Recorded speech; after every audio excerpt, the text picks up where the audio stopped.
Right. Okay. So somebody's just asked a question about desirability vis-a-vis the good life, and this person, Walter, says, okay, if you mentioned the good life, are you talking about on the individual level, each of us gets to pursue our own vision of the good life, or do we have to have some sort of sense of what will be good for the community, or how we're all going to pull together to move into this future world?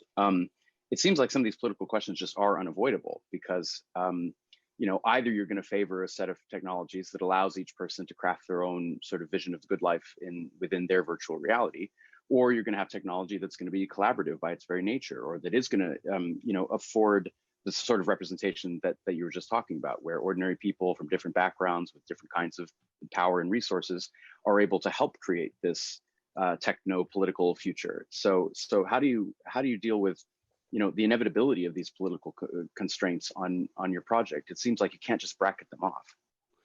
Right. So this is kind of one of the paradoxes at the heart of that kind of like Nozikian view of the meta utopia. I mean, Nozick was famously a libertarian and advocated a minimal state. And the goal is that you have a very minimal constitutional order that allows people to just create and join different kinds of associations that match their own preferences or visions of the good life, or allows them to experiment and join various associations if they don't have a vision of the good life.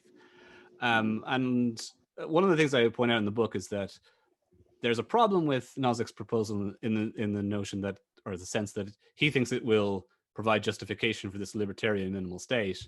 But that seems clearly not true in practice, in that you need to actually have a very maximalist state that will be able to control and police the boundaries between these different associations to prevent one association from trying to invade or colonize or reform another association or mini world. And the same problem would face the kind of vision of the future that I sketched towards the end of the book.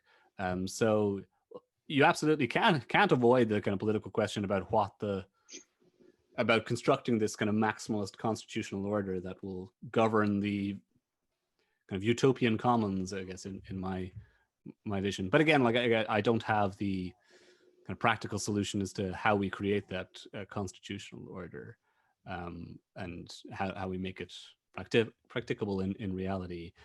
There are kind of many more detailed proposals out there. Ultimately, I guess what I'm advocating for, in a sense, is a kind of world constitutional order that would be needed to kind of set this up and keep it running. And lots of people have written about the feasibility and difficulty of doing that in practice.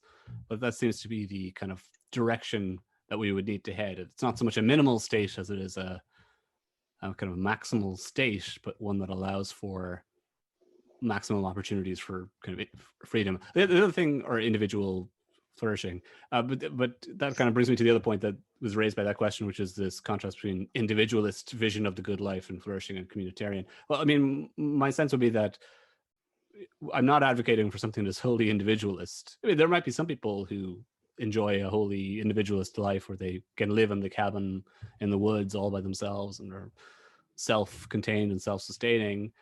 But I suspect many more people will want to live in communities, in social groups.